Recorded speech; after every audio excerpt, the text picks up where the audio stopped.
अध्यक्ष महोदय, लक्षवेधी क्रमांक 4. हां, लक्षवेधी 4.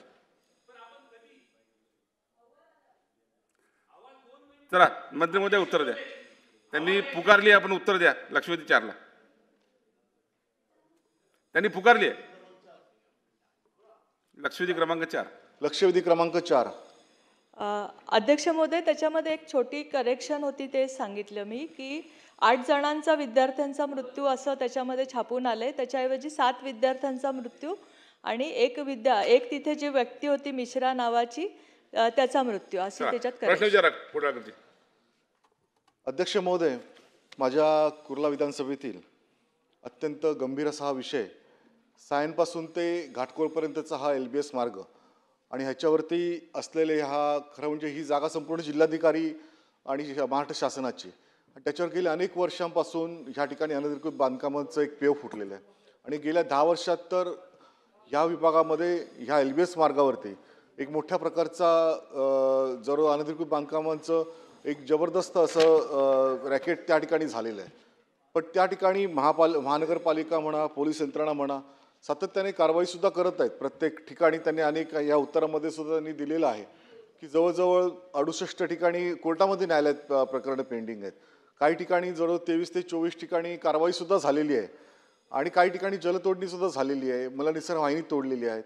पण माझं विषय असा हाच आहे की आपण जर का बघितलं तर सायनपासून जर का LBS मार्गे ठाण्यापर्यंत जाताना हा LBS मार्गावरती जर दोन्ही साईडला दुतर्फा बघितलं तर हॉटेल्सच नाहीत तर अनेक गोदामं, त्यानंतर भंगारची दुकानं आणि ते मिठी नदीला लागूनच सर्व ह्याची जवळजवळ ग्राउंड +1, 2, 3 अशा प्रकारची ती बांधकामं झालेली आहेत. आणि ही बांधकामं हजारो म्हणजे कितीतरी स्क्वेअर फीटामध्ये, हजारो स्क्वेअर फीटामध्ये आहेत आणि त्याचा असेसमेंट लागतो का किंवा काय लागतो हा प्रश्न तर वेगळाच आहे. पण या ठिकाणी माझा प्रश्न स्पेसिफिक अशा प्रकारचे आहेत.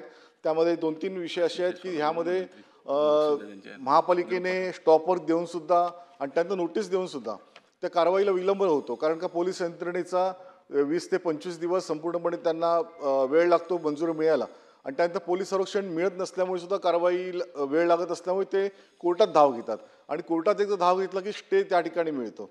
आणि म्हणून ह्या संदर्भामध्ये एक धोरण आखण्याची गरज आहे आणि म्हणूनच माझी मंत्री महोदयांना विनंती आहे की आपण या संदर्भात एक पाहणीसुद्धा करावी वरिष्ठ अधिकाऱ्यांची आणि संपूर्ण LBS रोड आपण बघावा. कारण कुर्ला स्टेशनपासून ते LBS रोड, कारण बाजूलाच BKC असल्यामुळे आज BKC अद्ययावत झालेलं आहे. संपूर्ण जगाचं लक्ष त्या ठिकाणी आहे आणि कुर्ला जंक्शनमधूनच सर्व त्या ठिकाणी रहदारी सर्व कर्मचारी अधिकारी वर्ग त्या ठिकाणी जात असतात. पण त्या ठिकाणी हे सर्व या ठिकाणी झालं असल्यामुळे आपण SRAच्या माध्यमातून सुद्धा जे काही प्रकल्प झाले त्या सेटबॅक सुद्धा अजून मिळालेला नाहीये आणि त्या रुंदीकरणचा सुद्धा प्रश्न त्या ठिकाणी अवलंबेल. माझा प्रश्न स्पेसिफिक अशा प्रकारे आहे की आपण हे जे काही अनधिकृत बांधकाम आहेत या संदर्भामध्ये एक बैठक तातडीने लावणार का आणि ह्या संदर्भात पाहणी करण्यासाठी जे संयुक्त म्हणजे जिल्हाधिकारी, महानगरपालिका, पोलीस प्रशासन या सर्वांनी मिळून एक पाहणी दौरा आखणार का, जेणेकरून पुढे भविष्यामध्ये एक कायमस्वरूपी उपाययोजना या ठिकाणी झालीच पाहिजे या दृष्टीने प्रयत्न करणार. माननीय मंत्री महोदय. अध्यक्ष महोदय, सदस्यांनी ज्या गोष्टी निदर्शनास आणून दिलेल्या आहेत अध्यक्ष महोदय, ती वस्तुस्थिती अध्यक्ष महोदय या परिसरामध्ये कुर्ला पश्चिममध्ये किंवा इवन कुर्ल्यामध्येच खूप मोठ्या प्रमाणामध्ये अनधिकृत बांधकाम झालेली आहे, ज्याच्यामध्ये अध्यक्ष महोदय हॉटेल असतील, रेस्टॉरंट असतील, छोटे छोटे लॉजिंग बोर्डिंग पण असतील आणि रेसिडेन्शियल अशा पद्धतीची बांधकामं झालेली आहे. जसं सदस्यांनी आत्ता निदर्शनास आणून दिलं तसं आपण त्यांच्या म्हणजे नोटीस बजावतो. आपण जवळजवळ ह्या पूर्ण विभागामध्ये आपण 351 नोटीस बजावल्या. त्याच्यामध्ये 23 प्रकरणामध्ये जेव्हा काही लिगल काही अडथळा नसल्यामुळे आपण त्यांची बांधकामं तोडली अध्यक्ष महोदय. 59 प्रकरणं ही दिवाणी न्यायालयात प्रलंबित आहेत, 9 प्रकरणं उच्च न्यायालयात प्रलंबित आहे आणि ज्यावेळेस अध्यक्ष महोदय स्टेटस्को किंवा स्टे त्या प्रकरणामध्ये येतो आणि आतमध्ये बांधकाम चालूच राहतं अध्यक्ष महोदय, ती बांधकामं वाढत जातात. काही प्रकरणामध्ये आपल्याला पोलीस बंदोबस्त मिळत नाही म्हणून आपल्याला तोडता येत नाही, अशी खूप सारी त्याच्यामध्ये हे.